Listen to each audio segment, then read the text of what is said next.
My name is Amora. I am 31.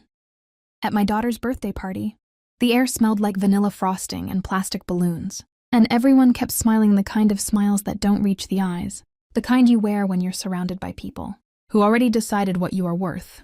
Because this was the afternoon my in-laws finally said it out loud, the words they'd been feeding me in pieces for years. The moment my mother-in-law leaned close enough for her breath to graze my ear and hissed, "You're just a leech," as if my existence were a stain on the tablecloth. And I felt my chest tighten, but I didn't cry because crying was exactly what they expected. And I had learned that tears were a currency they loved to spend. The party was supposed to be about my daughter, her laughter bouncing off the walls, her small hands sticky with cake, her eyes lighting up when the candles flared. But every time I looked toward the long table of relatives, I could feel judgment crawling over my skin, measuring me, weighing me, deciding I came up short. They'd always said I was lucky. Lucky to have married into their family. Lucky to be tolerated. Lucky to be fed. Lucky to be allowed to exist near them.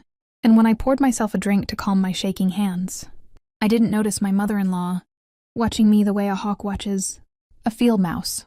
Didn't notice my sister-in-law's lips curl into a thin, satisfied smile. I was laughing with a neighbor when I turned back and saw it clearly. Unmistakably, the small practiced movement of fingers, the quick tilt of a wrist, the soft tap as something pale slipped into my glass, and suddenly the words on every revenge story I'd ever heard roared alive in my head. At my daughter's birthday party, I saw my mother-in-law slip powder into my drink, so I stood up, smiling, and handed the glass to my evil sister-in-law. She drank what was meant for me, except this wasn't a headline. It was my life, my daughter's party. My breath caught in my throat as I realized how far they were willing to go to remind me of my place.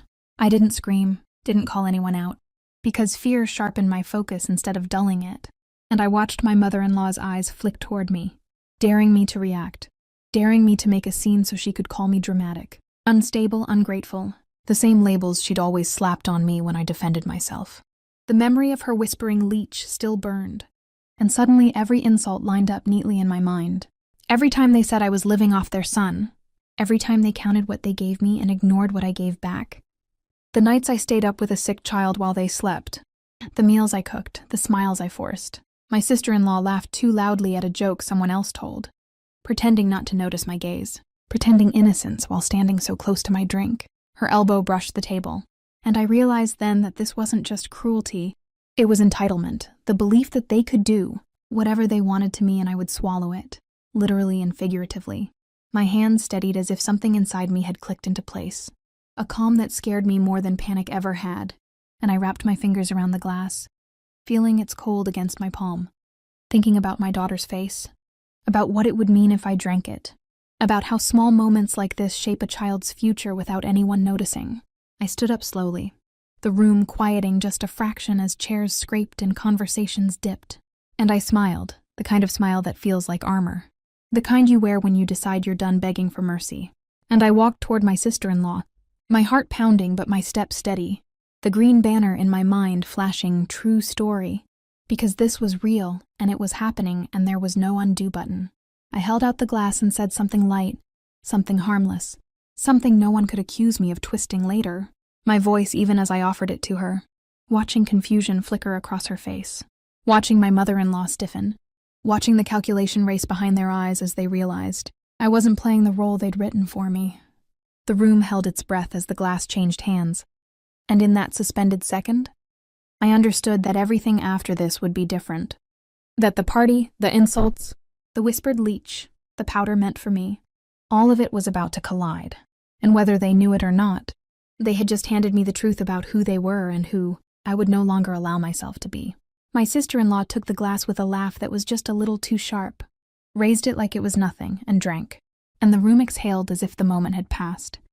But I stood there watching, counting seconds in my head while my mother-in-law's face drained of color, because she knew exactly what had been meant for me, exactly what line had just been crossed.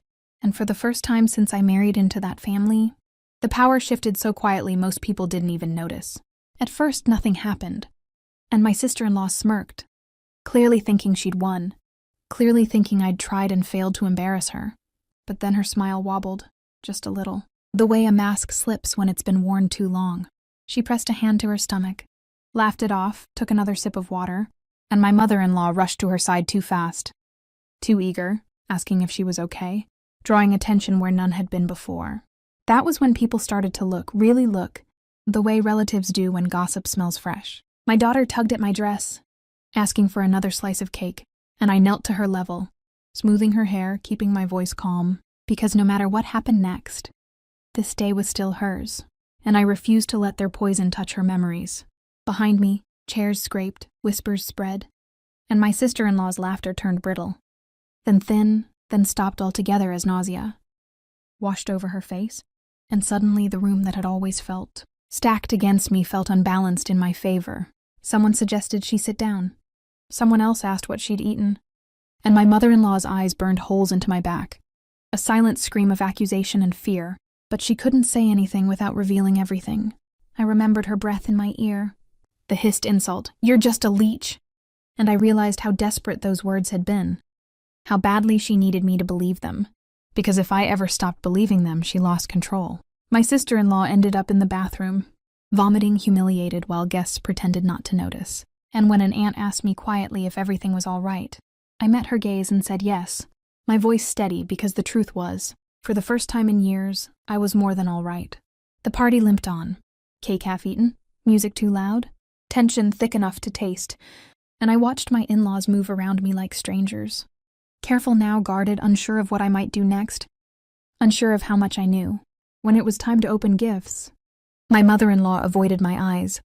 My sister-in-law stayed hidden, and I helped my daughter tear wrapping paper, cheering loudly, laughing genuinely, because joy is a kind of revenge too, one they can't argue with or twist. Later, when guests began to leave and the house emptied out, my husband finally asked what had happened, his voice low, his face pale, and I told him everything, every whisper, every look, every insult, the powder, the glass, the truth I'd been swallowing for years, and I watched something in him break and rebuild at the same time.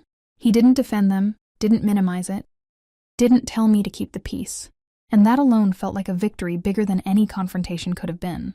That night, after my daughter fell asleep clutching a new toy, I sat alone in the quiet and replayed the moment over and over.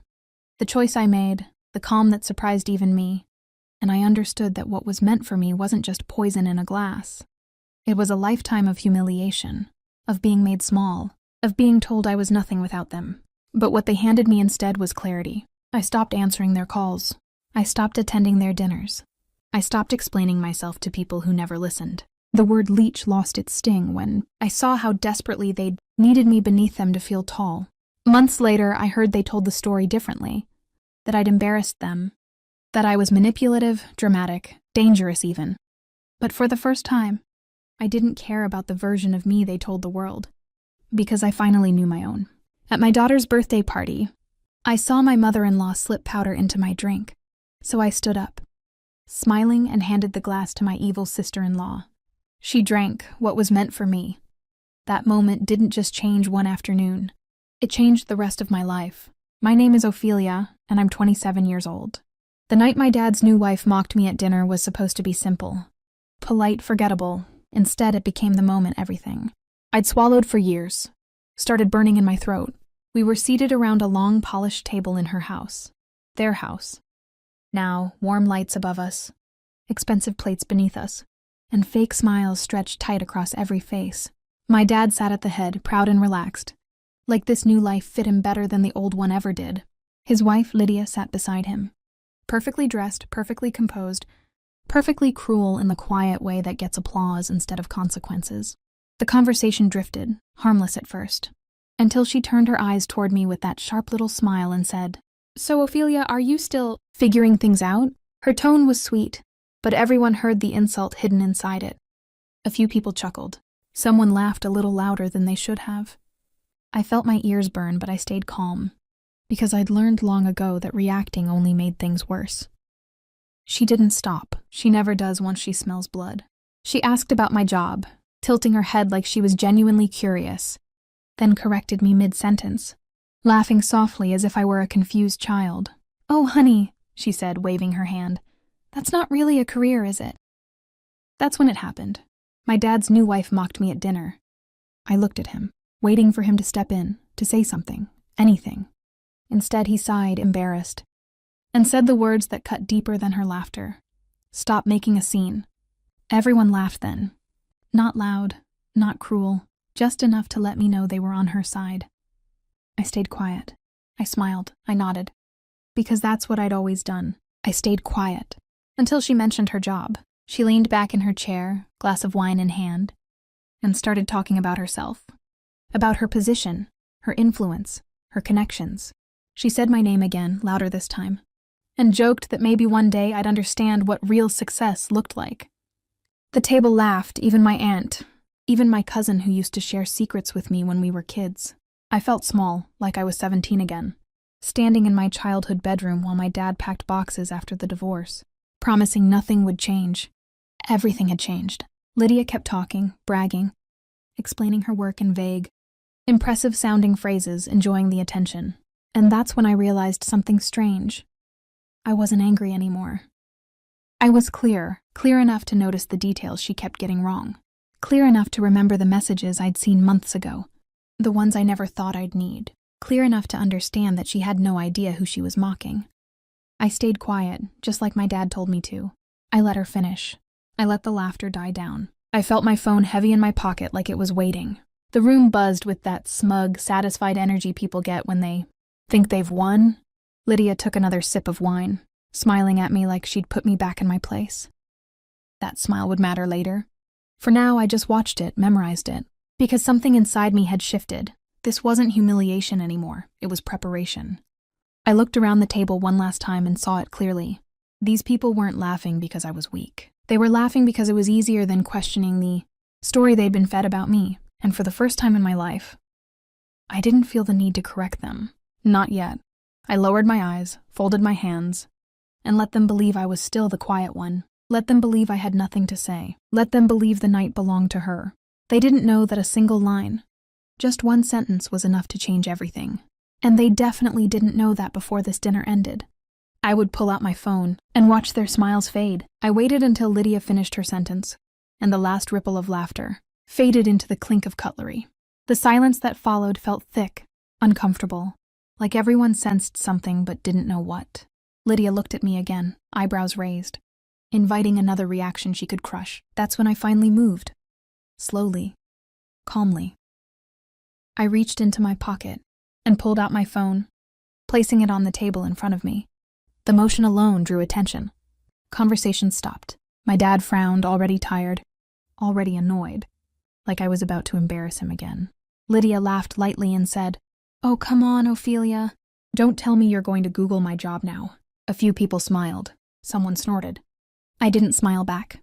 I looked straight at her and said the one line that changed the air in the room. "You told people you worked there. You never said how." That was it. One line. No raised voice, no drama, just truth delivered clean. The smiles started to slip. Not all at once, but one by one. Lydia's laugh caught in her throat. My dad turned to her, confused. I unlocked my phone and slid it across the table, stopping it right in front of her plate. On the screen were emails, dates, names, not gossip, not rumors, documents. Real ones. Proof I'd stumbled across months earlier while doing contract work. Proof I never thought I'd need to defend myself with. Lydia didn't touch the phone. She stared at it like it might bite her. I watched her confidence drain in real time. She tried to say something, but nothing came out right. My aunt leaned forward to see the screen. My cousin's smile vanished completely. The room felt colder, even though nothing had changed except the story. My dad asked her what it was. She snapped that it was nothing, that I was being dramatic, that I was trying to cause trouble. Same words, different tone. But her hands were shaking. I spoke again, quietly, steady. I explained that Lydia didn't have the role she bragged about, that she never had, that she'd been consulting because she wasn't allowed anywhere near decision-making after what happened at her last firm. I didn't insult her. I didn't exaggerate. I just stated facts, the kind you can't laugh away. Someone asked what happened at the firm. Lydia told them to mind their business. I didn't have to answer. The phone already was. That's when it hit them. The people who laughed, the people who stayed silent. They realized the joke wasn't me. It never had been. Lydia pushed her chair back, face flushed, accusing me of betrayal, of digging into her past. My dad stood up, angry, but not at me, at her. Because this time, the embarrassment wasn't his daughter. It was his wife. He asked her why he didn't know. She said she didn't think it mattered. The silence that followed was brutal. No one defended her. No one laughed. They just looked down, suddenly very interested in their plates. I thought about the words from the start of the night. How everyone laughed when she mocked me. How my dad told me to stop making a scene. How I stayed quiet. Until she mentioned her job. And now, there was no scene at all. Just consequences. Lydia grabbed her purse and left the table without another word. The door slammed somewhere down the hall. My dad sat back down slowly, rubbing his face like he'd aged 10 years in 10 minutes. He didn't apologize. Not really, but he didn't look at me the same way either. Something had shifted for him, too. The rest of the dinner ended early. People made excuses, chairs scraped. Goodbyes were awkward and rushed. When I stood to leave, my cousin touched my arm and whispered, "I didn't know." I nodded. I didn't say you could have asked. I didn't say you should have listened. I didn't need to. Walking out into the night air, I felt lighter than I had in years. Not because I'd won. Not because I'd exposed her, but because I finally spoke when it mattered. I didn't plan revenge. I didn't raise my voice. I didn't insult anyone. I told the truth once, clearly, and let it do the work. That's the part people don't talk about. You don't always need a speech. Sometimes one line is enough. Sometimes pulling out your phone and watching. Their smiles fade is all it takes to take your power back.